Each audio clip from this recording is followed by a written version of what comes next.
Sen otur şuraya. Ya iyi ya. Evet çabuk.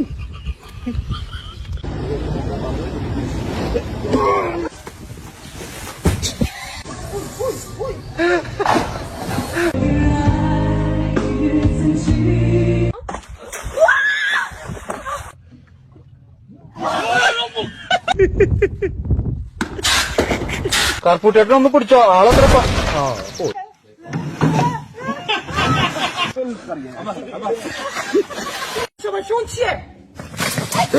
Hello